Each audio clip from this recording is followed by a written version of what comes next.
Como a gente tem acompanhado as manifestações aqui pelas redes sociais, diversos líderes políticos, tanto dos Estados Unidos quanto de fora dos Estados Unidos, se posicionando sobre esse anúncio da desistência de Joe Biden, que saiu agora há pouco, e também falando um pouco mais sobre Kamala Harris. A gente separou algumas publicações que foram feitas pelas redes sociais, vamos colocá-las aqui na tela a partir de agora.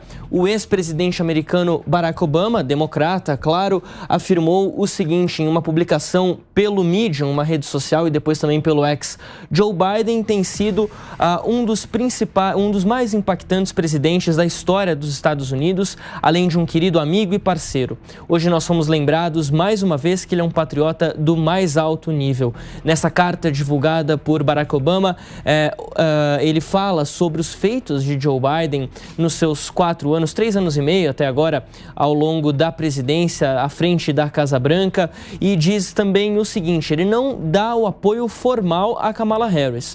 Aliás, Obama fala, abre aspas, estaremos navegando águas não mapeadas nos próximos dias, mas tenho uma incrível confiança que os líderes do nosso partido estarão aptos a criar um processo onde um nomeado extraordinário irá emergir. Acredito que a visão de generosidade de Joe Biden, de prosperidade também, e uma América unida dá oportunidade para todos estarem no seu melhor durante a convenção democrata em agosto. E eu espero que cada um de nós esteja preparado para carregar, para levar à frente uma mensagem de esperança e progresso até novembro, quando serão realizadas as eleições e além.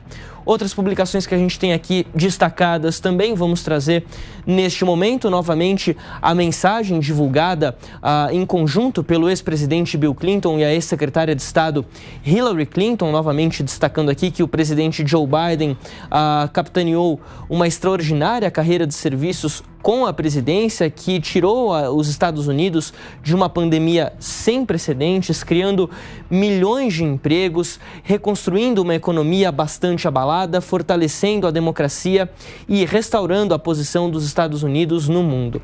Ele avançou com a ideia dos fundadores dos Estados Unidos de construir uma união mais perfeita ainda, e também o objetivo de restaurar a alma da nação americana. Isso que é algo bastante falado pelos democratas, pela Casa Branca, desde que Joe Biden assumiu a presidência, ainda mais por conta daquele ataque ao Capitólio que foi visto como uma grande ameaça à democracia, o principal símbolo dos Estados Unidos. Bill Clinton e Hillary Clinton ainda falaram ali que se unem a milhões de americanos em agradecer o presidente Joe Biden pelos seus anos de serviço. E a gente pode voltar ali, inclusive, com a publicação do Isaac Herzog, presidente de Israel, também uma manifestação bem importante. A gente sabe das relações entre Israel e Estados Unidos. O premier Benjamin Netanyahu, que é de fato chefe de Estado, ainda não se pronunciou, mas o chefe de governo, que é o Isaac Herzog, esse sim. Isaac Herzog diz o seguinte: gostaria de estender o meu agradecimento ao presidente dos Estados Unidos, Joe Biden, pela sua amizade e apoio inabalável ao povo israelense ao longo das suas décadas de uma longa carreira. Como o primeiro presidente americano a visitar Israel durante um período de guerra, como recebedor da medalha presidencial de honra de Israel e como um verdadeiro aliado do povo judeu, ele é um símbolo da união inabalável entre os nossos dois povos. Eu envio a ele e à primeira-dama Jill Biden e a toda a sua família meus mais sinceros desejos de Jerusalém. A gente lembra da boa relação também que possui o candidato republicano Donald Trump com o governo israelense.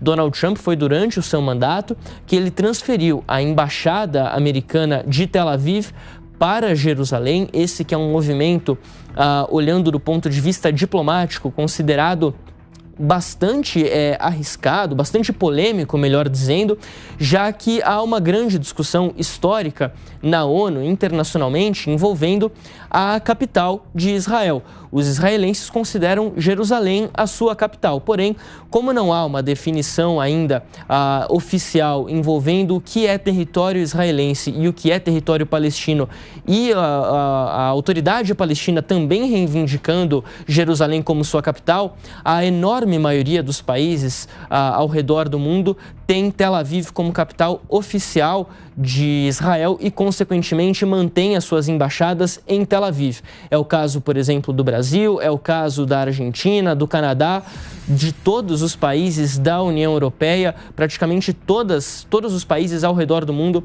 possuem a sua embaixada em Tel Aviv.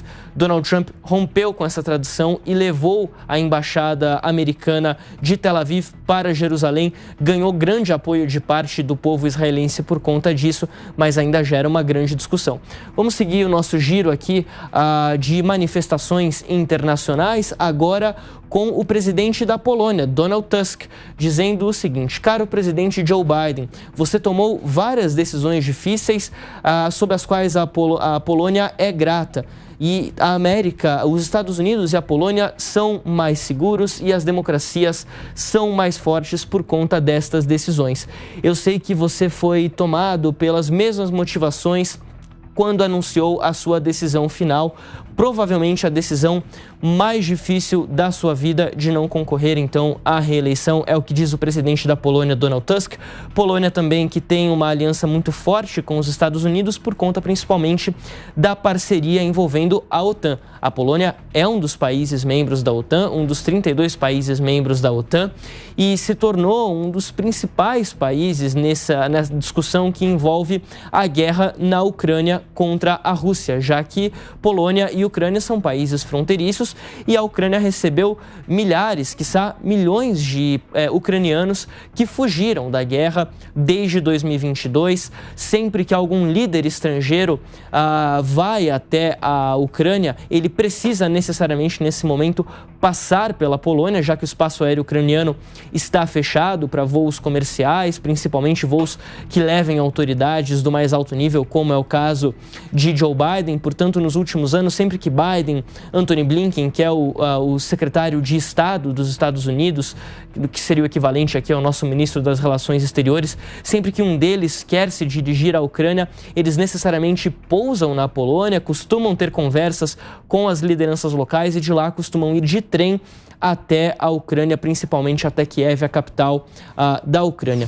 Seguindo aqui também as manifestações, a gente traz Ronald Klain. Ronald Klain foi chefe de gabinete de Joe Biden no começo da sua presidência.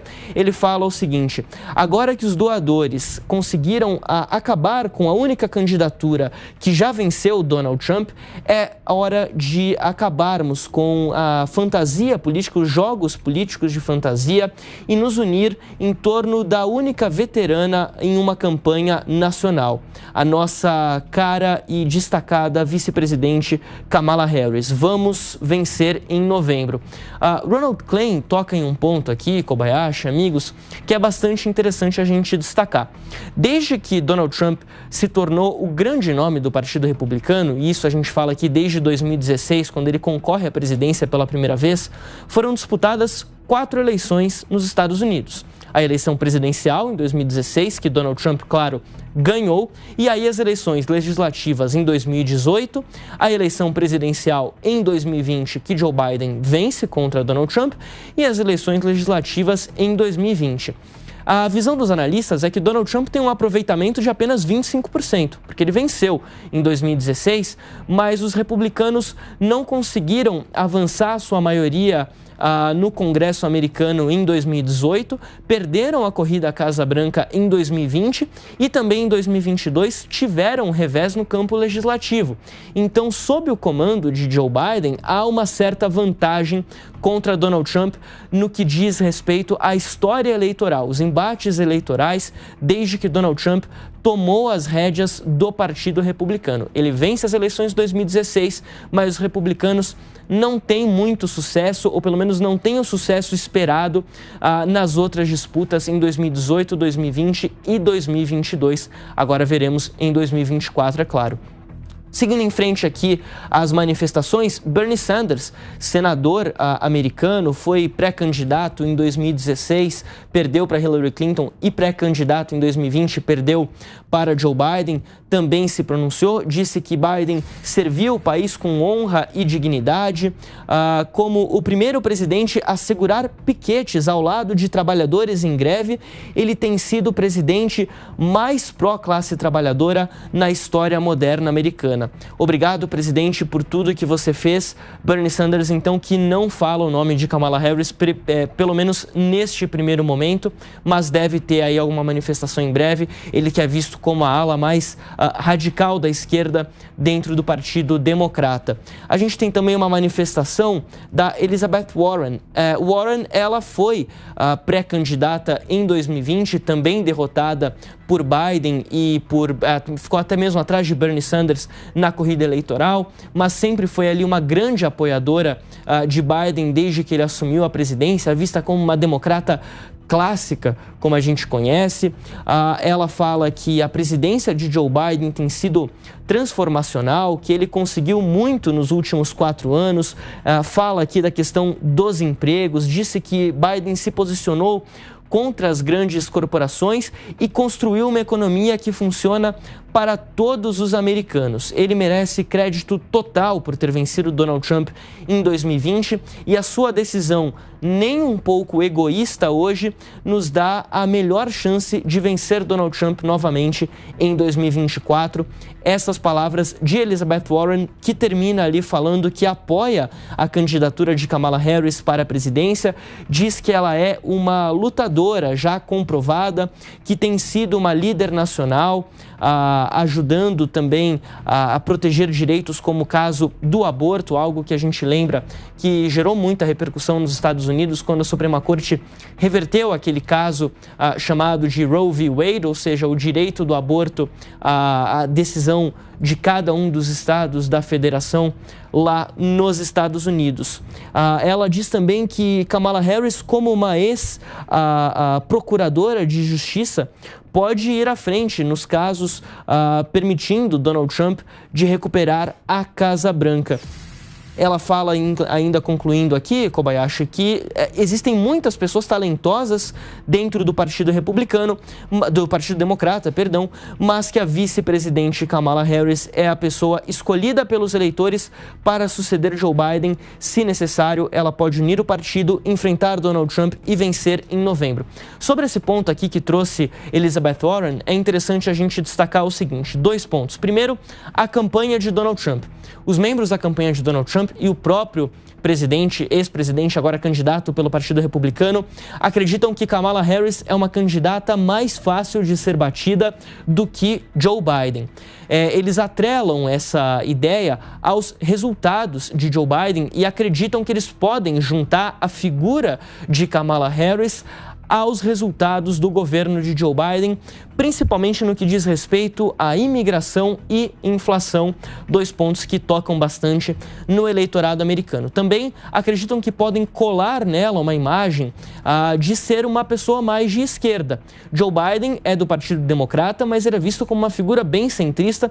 Historicamente, aliás, o Partido Democrata não se considera de esquerda, se considera meramente um partido liberal, mas essencialmente um partido de centro, claro que ali com alguns nomes mais à esquerda, e os republicanos acreditam que podem incutir na Kamala Harris essa imagem de ser uma líder de esquerda, algo que não iria bem com o eleitorado centrista, aquele eleitorado que vota 1 hora a mais em Donald Trump, nos republicanos, melhor dizendo, 1 hora a mais nos democratas. Eles preferem um pouco mais de estabilidade, previsibilidade, e um nome da esquerda propriamente não seria muito bem aceito pelo eleitorado. Agora, as pesquisas, houve um levantamento do jornal New York Times que diz o seguinte: Kamala Harris tem performado um pouco melhor do que Joe Biden nas últimas pesquisas, na média das últimas pesquisas. Os últimos levantamentos indicam Kamala Harris com cerca de 46% dos votos para a presidência a nível nacional, contra 48 de Donald Trump.